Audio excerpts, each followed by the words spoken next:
Olá, pessoal do sexto ano, aqui é o professor Alisson, tudo bom?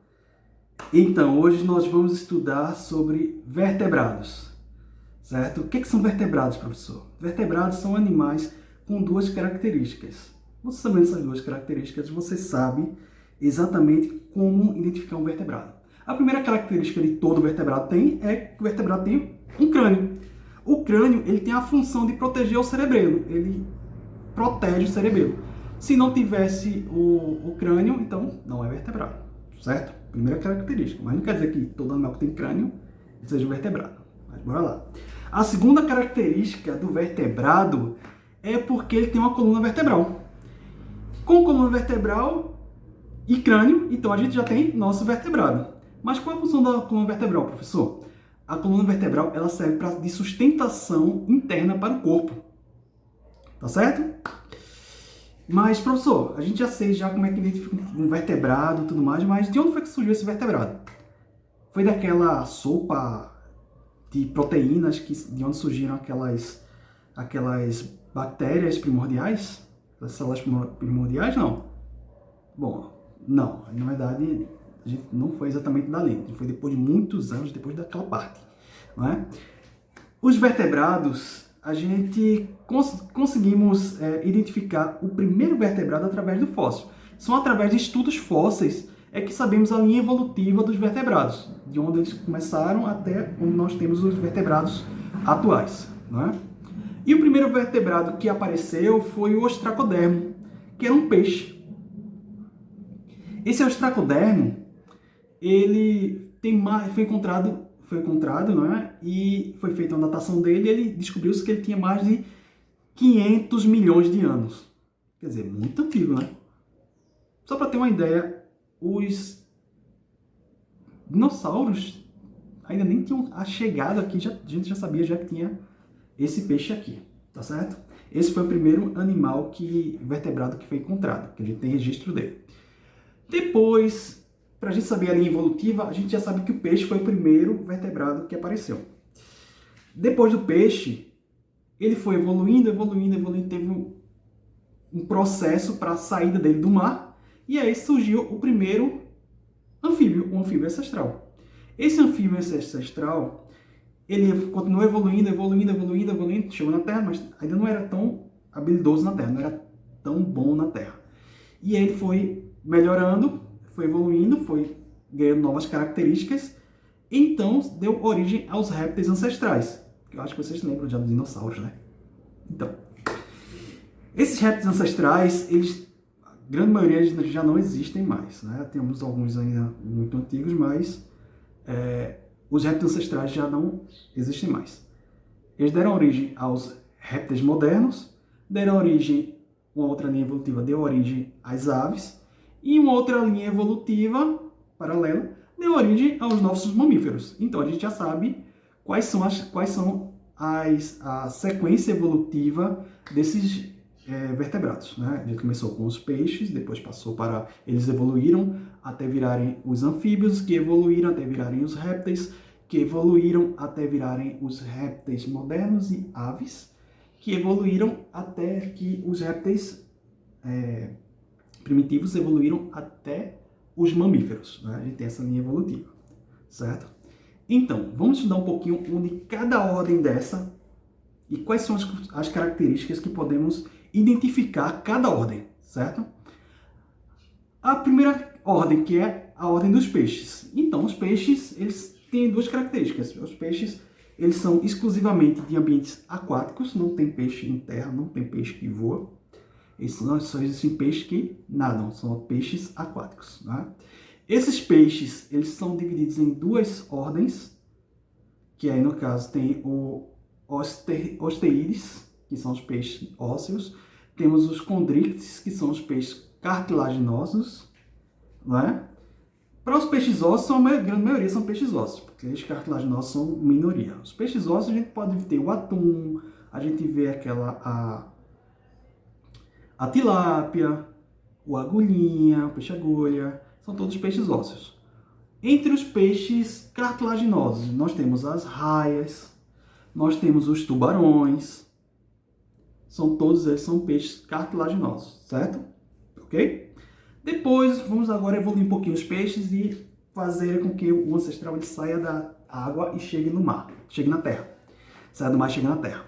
Bom, os peixes chegaram na terra, certo? Chegando na terra, eles viram os anfíbios. Quais são as características dos anfíbios? Eles são recém-chegados na terra. Eles ainda têm algumas características que remetem, que necessitam da água ainda. Não é?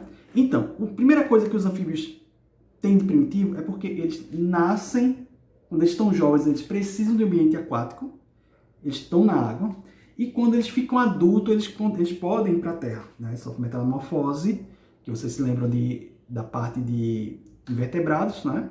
Sobre a metamorfose, a lagarta para virar borboleta, é mais ou menos a mesma coisa. Eles sofrem metamorfose, estão lá como girinos, os sapos, por exemplo, estão lá como girinos, eles sofrem metamorfose e viram os sapos adultos, a versão adulta deles.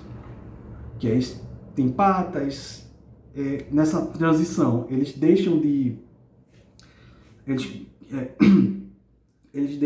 fazer respiração braquial, como os peixes, e tem respiração pulmonar, como a maioria dos animais terrestres, não é? Fora isso, a pele do sapo é uma pele lisa, certo? Fina. Essa pele, ela seca muito rápido, inclusive ela serve de respiração para eles respiram através dela. E com isso, gente, eles não podem ficar em um local muito seco. Eles têm que ficar sempre em um local úmido. Por quê? Porque eles perdem muita água. Apesar de eles estarem na terra, eles ainda necessitam de ambientes úmidos, ambientes com água, estarem próximos de água. Outra coisa também interessante é porque os ovos dos sapos, eles não têm casca. Se eles não têm casca, eles ressecam muito fácil. Ou seja, os sapos eles precisam estar os ovos precisam estar ou na água ou estar próximos a locais aquosos, próximos a locais com água. Existem muitas pererecas que colocam ovos, por exemplo, em bromélias, que são flores. Tem a florzinha lá, eles pegam a fêmea e o macho, vão para lá e botam os ovos ali na bromélia, porque a bromélia ela tem um pouquinho, ela guarda um pouco de água nos seus corpos lá, certo? Então, essas são as características dos anfíbios. Os anfíbios, vamos evoluir um pouquinho mais os anfíbios e vamos transformar eles em répteis.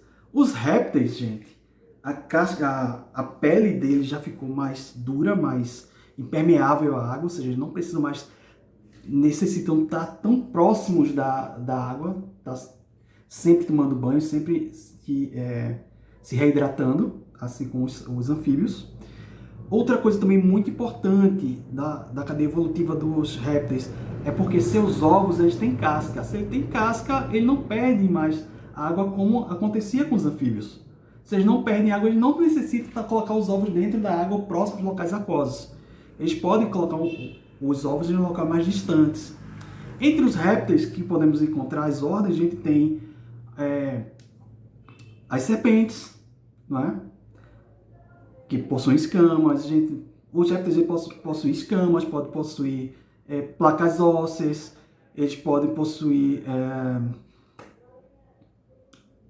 como escamas nós temos as cobras, como cascos nós temos as tartarugas e as jabutis e cágados. E é isso, assim, temos os crocodilianos também como exemplos de répteis, que no caso seriam jacarés e crocodilos. E vamos evoluir um pouco mais dos répteis para as aves, certo? Bom, as aves é um outro grupo muito interessante. Em primeiro lugar, já começa que as aves é o único grupo que tem penas em todo o corpo, pelo corpo. Todas as aves têm penas. Todas as aves também têm bico. Todas as aves, elas têm duas patas, dois membros locomotores inferiores e duas asas, certo? Quase todas as aves, elas também voam, gente. São poucas aves que não voam. Praticamente apenas nós temos os passeriformes, que são os passarinhos que eles voam. Nós temos os psittaciformes, que são os papagaios, maricatas. Nós temos os falcoformes, que são as águias e os falcões. E nós temos também as avestruzes e as emas, que essas aí não voam, certo? Essas são as que não voam, certo? Vamos evoluir um pouco mais. Sim, as aves também possuem ovos, só que os ovos, a casca dos ovos são mais desenvolvidos, são mais rígidos do que a versão dos répteis. Os seus ossos das aves, geralmente, eles são ossos mais frágeis e eles são ocos, certo? Que isso possibilita que as aves elas possam voar. Eles são mais frágeis, são ocos, e assim, porque para você voar você não pode pesar tanto. Por isso que os ossos das aves, eles têm pequenos dutos, como se fossem pequenos furos dentro, que esses furos servem justamente para que as aves elas possam voar. Certo?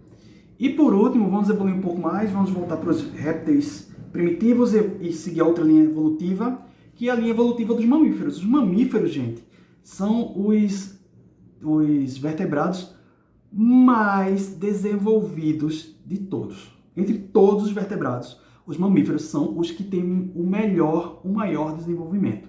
Tem o melhor desenvolvimento. Então, o que é que acontece que deixa os vertebrados mamíferos mais evoluídos que qualquer outro? Em primeiro lugar, o tamanho da massa cefálica, do encéfalo deles. Geralmente, a massa cefálica deles, o cérebro, dos vertebrados são muito superiores ao cérebro de outros animais, certo? Os vertebrados, eles basicamente estão em todos os ambientes. Nós temos vertebrados no mar, no caso, nós temos os cetáceos, como baleias, golfinhos, que eles vieram para a terra e depois voltaram para o mar, né? Temos vertebrados. A baleia e o golfinho são vertebrados que eles não possuem pelos, certo? Peixe-boi, então a gente tem o peixe-boi também, como vertebrado, como mamífero. Temos o morcego, que ele voa, ele está no ambiente aéreo, voando. Temos os ursos polares, que estão em ambientes extremamente frios. Temos os leões da savana, que estão em ambiente quente. Quer dizer, nós temos vertebrados em basicamente todo o globo terrestre, certo? Outra coisa também muito importante dos mamíferos é porque os mamíferos, como a gente já está dizendo, os mamíferos mamam. Os mamíferos, eles produzem leite. É a única espécie que realmente produz leite. E tem um vertebrado mamífero que é um pouquinho diferente dos mamíferos normais, que no caso é o monotremado, da ordem monotremada, que é o ornitorrinco. O ornitorrinco, ele é um vertebrado que ele tem ovos, ele tem pelos, ele tem bico e ele produz leite. Realmente o ornitorrinco é o único diferencial de todos os mamíferos seriam esses. E é basicamente isso, gente. Eu espero que vocês tenham gostado da aula. Se tiverem qualquer dúvida, podem entrar em contato comigo, certo? E é isso, pessoal. Até mais.